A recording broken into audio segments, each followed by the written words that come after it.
அஸ்லாம் வலைக்கும். இன்னைக்கு செவ்வாய்க்கிழமை. பாப்பா ஸ்கூல் போனதுக்கப்புறம் தான் வீடியோ எடுக்க ஆரம்பிச்சேன். இன்னைக்கு கிளைமேட் சூப்பராகவே இருக்குது. ஓரளவுக்கு வெயிலும் போடுதுங்க. அஸ்கருக்கு ஸ்கூல் லீவு. அவன் ஸ்கூல் முன்னாடி தண்ணி இருக்கனால இன்னைக்கு லீவ் விட்டுட்டாங்க. நானும் அஸ்கர் ரேஷனுக்கு போயிருந்தோம். ரேஷனில் ஒரு சில பொருள்லாம் இல்லைன்னு சொல்லிட்டாங்க. இந்த மாதிரி பச்சரிசி கோதுமை இல்லைன்னு சொல்லிட்டாங்க. அடுத்த 2 மாதம் என்ன பண்ண போகிறோம் அப்படின்ற மைண்ட்லேயே வந்தேங்க. வந்ததுக்கப்புறம் பொருள்லாம் எடுத்து வச்சுட்டேன். இன்னைக்கு மதியத்துக்கு நேற்று வச்ச சாம்பார் கொஞ்சோண்டு சேவ் வச்சு சாப்பிட்டாச்சு. ஈவினிங் டீ போடுறப்ப தான் நேற்று அண்ணன் வந்திருந்தாங்க பார்த்தீங்களா, இந்த மாதிரி நட்ஸ் எல்லாம் கொண்டு வந்திருந்தாங்க. இந்த வால்நட்ஸ் போன தடவையும் கொடுத்தாங்க. ரொம்ப கசப்பாக இருக்குன்னு சொல்லிட்டு நான் சாப்பிடவே இல்லை. இதை என்ன பண்ணலாம் அப்படிங்கிறத பற்றி கொஞ்சம் கமெண்ட் பண்ணுங்கள். இந்த ஊற வச்சு சாப்பிட்றத விட வேறு எதுவும் ஐடியா இருந்தாலும் சொல்லுங்கள்.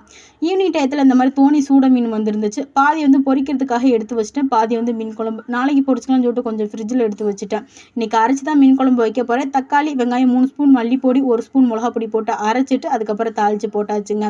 இன்றைக்கி இட்லியும் மீன் குழம்பு வச்சு தான் சாப்பிட்டோம். யாரெல்லாம் என் இட்லி மீன் குழம்பு பிடிக்கும் அப்படிங்கிறத பற்றி கமெண்ட் பண்ணுங்கள். பாப்பாவுக்கு நாளைக்கு சயின்ஸ் படிச்சுன்னு சொல்லிட்டு உட்காந்து படிச்சுக்கிட்டு இருந்தாங்க. இந்த நாள் இப்படி தான் போச்சு. உங்களுக்கு எப்படி போச்சு அப்படிங்கிறத கமெண்ட் பண்ணுங்கள்.